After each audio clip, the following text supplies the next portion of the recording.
I was caught between two worlds, rich and poor, past and future, and it was time to make the hardest decision of my life. Hi everyone, I'm Kate from Taiwan. Please like and subscribe if you've ever had to make an impossible choice. Before we get back to that, here's a little backstory. When I was a kid, I idolized my mom. She was a total boss. She owned her own real estate company, wore the best clothes, could body slam a guy twice her size, fold her legs over her head, and was the coolest person in the world. I wanted to be just like her. Don't worry, I eventually stopped being her mini-me, but come on, I was cute. When I was 9, I was turning cartwheels in the attic, and I accidentally kicked over a shelf and a jar of old buttons and yarn fell on the floor. I knelt down to pick it up, and I saw something amazing. I sat there for hours, moving the buttons and yarn around until it became a work of art. After that, I was hooked. I gathered random objects from everywhere to make my masterpieces. My mom encouraged me to follow my passion, but my dad didn't get me at all.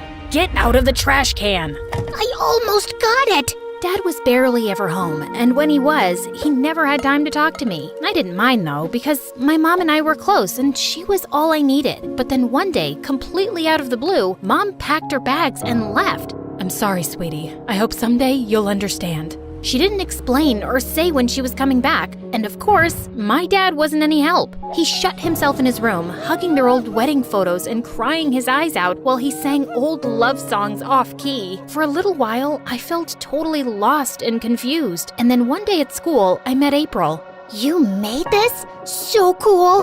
Thanks! Found object art is my favorite. I was shocked. My art projects had a name. For so long, I thought I was just a weirdo. After that, things started looking up. April introduced me to her friends. They were all really nice and talented and cool. They didn't care what anybody thought of them, especially the spoiled rich kids from the private school across town.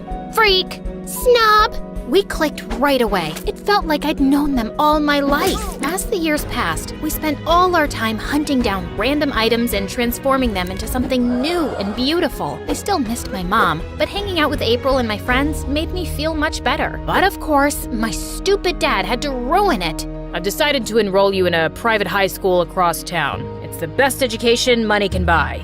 I was devastated. Dad, no! I like my school. All my friends go there. You'll make new friends. This is all for the best. You'll see. My blood boiled.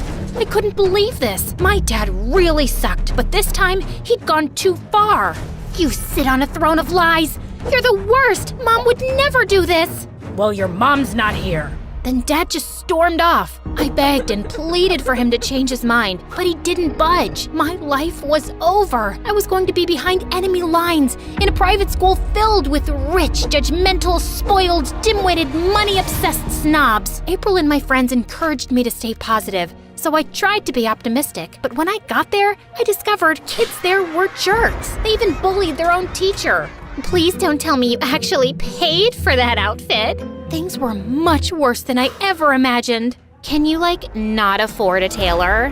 What happened to custom-made outfits? It didn't help that as soon as April and the others saw me in my school uniform, they were compelled to make fun of me. Please, Your Excellence, allow me. Your royal hand shouldn't have to touch this filth. Can I get you some tea, Your Majesty? You guys are jerks. You know I didn't have a choice, right? At school, I tried to keep my head down and blend in with the others, but one time, I spotted a cool ribbon in the trash that I could use for my new art piece. I dug it out of the trash can, and someone spotted me. Ew, look, she's digging through the trash like a raccoon. Oh, gross! I was so embarrassed. After that, everyone started to call me Raccoon Girl. It hurt my feelings for a while, but I eventually learned to ignore it. I even tried to be more discreet when I gathered items from my art projects. Those rich kids threw away the best stuff. A couple weeks later, a new boy named Lee joined the school. Word was that his parents were CEOs or something important, and all the students treated him like royalty, and he acted like one too. But there was this one time when a snobby rich girl threw trash on the ground, and Lee went to go pick it up, and then he brought it over to me. Hey, Kate, I know we've never talked before, but you're into, found art projects, right? I thought maybe you could use this. That's covered in pizza sauce. Sorry, that was dumb, huh? It was really sweet, though. Thank you. I think it's really cool how you're able to turn anything you find into art, and I was wondering if you could maybe teach me? There's nothing to learn, but sure, I'll teach you. At first I thought Lee was just being nice, but all throughout the week he kept bringing me things, none of which I could use, and I started to wonder if he liked me. Since he was always acting shy, I decided to ask him myself. Do you like me or something? Why are you being so overly nice? What's the deal? What? No. Gosh, where would you get an idea like that? Okay, yeah, I like you a lot. Would you maybe want to go out with me sometime, like on a date? I'd love to. That weekend, Lee planned the world's most expensive date for us. Dinner at a super exclusive restaurant, dessert on his dad's yacht, and then a stroll through a private garden I didn't even know existed. I'm having a lot of fun, but you didn't have to do all this. I'm not that type of girl. I'm happy just having a conversation. Sorry, I might have gotten a little carried away. I just really wanted to impress you, so you'd say yes to going on a second date with me? Oh, yeah, sure. I guess I could fit that into my schedule. I never expected to fall for one of the rich kids, but Lee wasn't like the others. He treated everyone the same, no matter how much money they had. And he had a little sister he adored, and he loved model airplanes, which was dorky but kinda cute. Before I knew it, it was our 1-month anniversary, and Lee and I got together to exchange gifts. You go first. Okay, so I got you this Ferrari. What? And this diamond necklace, and the keys to your own beach house. Now you go. I made you a little airplane out of seashells. It's okay. You can say you're disappointed.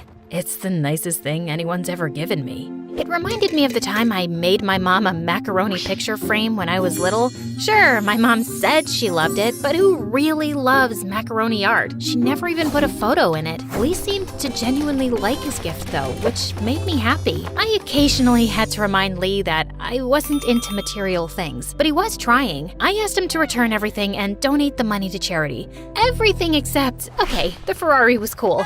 I kept that. Sometime later, when I met up with my friends, I was surprised to find them acting cold and a bit distant. What's wrong? Duh, you left us hanging, Kate. We had to finish the project all by ourselves because you didn't show. It took hours. I'm sorry, I was out on a date with Lee. You know, he gave me a traitor.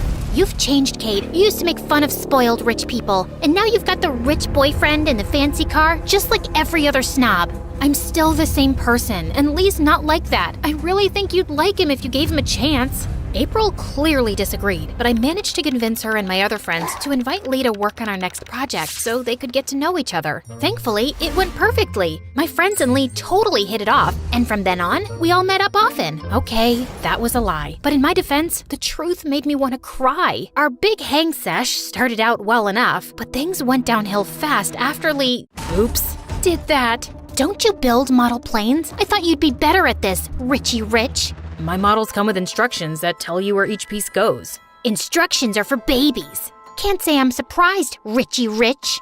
Why do you keep calling me that? That's not my name. Then April flicked some paint in Lee's face. Oops, apologies, Your Highness. Aw, the spoiled brat's all dirty. Hey guys, who's hungry? Maybe we should take a snack break. No, I think I'm done here. Same. And another time, we were eating at McDonald's when suddenly Lee's stomach started hurting and he ran to the bathroom. I followed him. Yeah, I didn't care, it was the boys' bathroom, and he was throwing up in the bathroom, and just then, April followed me in.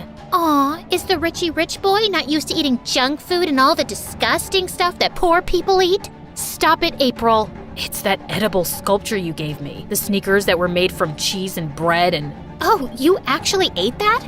What is that supposed to mean? I asked you if it's edible and you said yes. I didn't know you were genuinely asking. I said a sarcastic yes, duh. Are you crazy? Guys, please. And just then, Lee pushed April and left. To make matters worse, the next time I saw April and Lee, separately of course, they refused to be in the same room now. They each gave me an ultimatum. Your friends are close-minded jerks. Your boyfriend is an entitled idiot. It's me or them. It's us or him. Ugh. All I'd wanted was for my friends and my boyfriend to get along, but everything had blown up in my face. I hadn't felt this low since my mom left. How was I supposed to choose between my friends and my boyfriend? It was like asking me if I wanted to keep my right arm or my left. They were both a part of me. There was only one person who could help me figure this out, my mom. I was sure if I could find her, she would know how to make everything right. But once again, when I asked Dad about her, he didn't tell me anything. Instead, he tried to act like her.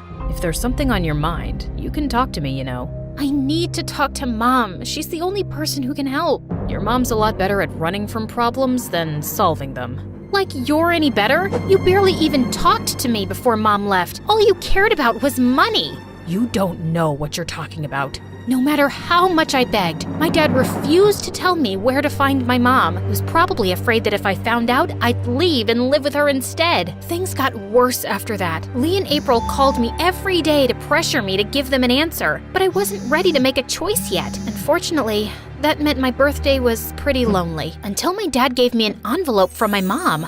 I was so happy. I opened it as fast as I could, but when I saw what was inside, my world turned upside down. What's this? Dad, who are these other people? I guess it's time you finally learned the truth. This is your mom's new family. But what, when, how? Your mom was always obsessed with money. She spent so much money, I had to work 2 jobs to pay all the bills. She took almost everything when she had left and eventually found a new, richer husband.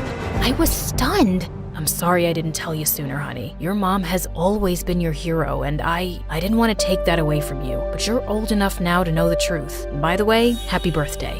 Is this the frame I gave Mom when I was little? Yeah, I always thought it was really special, and it's about time we used it. Dad, I love it. By the way, I don't know if you noticed, but there are some people here who I think want to see you. Hey, we wanted to wish you a happy birthday, and also, I want to say something first. I've made my decision. I love you, all of you, and I don't think it's fair that you've asked me to choose, so I won't. You guys don't have to like each other, but you need to respect me. There's room in my life for all of you. That's exactly what we wanted to apologize for. We never should have given you an ultimatum. I think I was just jealous that you had a new boyfriend and you were spending so much time with... And I was jealous of them because they got to grow up with someone as amazing as you, and I didn't meet you till we were older. Aw, what? That was sweet. Anyway, we made this for you. All of you? Yeah. It's so weird. I love it.